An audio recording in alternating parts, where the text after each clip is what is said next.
অরুয়াইলে ভুয়া সমন্বয়ক নূর আলম ও তাফাজ্জলের সকল অপকর্মের তীব্র নিন্দা ও প্রতিবাদ সমাবেশ। ব্রাহ্মণবাড়িয়ার সরাইলের পাকশিমুল বাজারে বৈষম্য বিরোধী ছাত্র আন্দোলনে জড়িত নয় তথা ভুয়া সমন্বয়ক নূর আলম সিদ্দিকী ও তফাজ্জল হোসেন উজ্জ্বলের সমন্বয়ক দাবি, দুর্নীতির পক্ষ ও সকল অপকর্মকাণ্ডের তীব্র নিন্দা ও প্রতিবাদ সমাবেশ করেছেন বৈষম্য বিরোধী ছাত্র আন্দোলন শিক্ষার্থীরা। 8 সেপ্টেম্বর রবিবার দুপুরে সরাইল উপজেলার পাকশিমুল বাজার, অরুয়াইল ও পাকশিমুল ইউনিয়নের বৈষম্য বিরোধী ছাত্র আন্দোলনের শিক্ষার্থীরা এ প্রতিবাদ কর্মসূচি পালন করেন।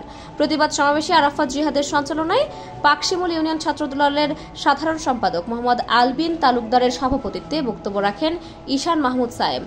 সময় উপস্থিত ছিলেন বৈষম্য বিরোধী ছাত্র আন্দোলনকারী মামুন তালুকদার, জাহাঙ্গীর আলম, তামিম ইকবাল, তারিকুল ইসলাম, ফাহিম আহমেদ, জিদান আহমেদ, পাপ্পু কায়ুম, ইমন তারেক ও বৈষম্য বিরোধী আন্দোলনে কারাভোগকারী মোহাম্মদ রাকিব মিয়া প্রমুখ।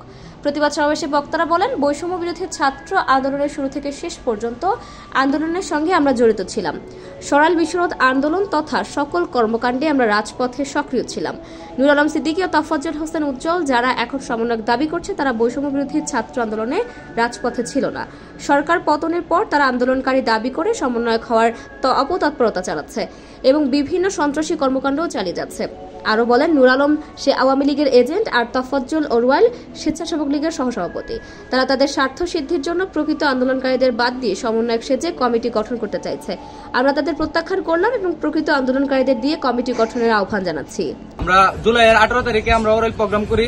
ওই প্রোগ্রামে নূর আলম ও ছিল না। তারপর 5 তারিখে আন্দোলনের মধ্যে তারাও ছিল না। 3 তারিখ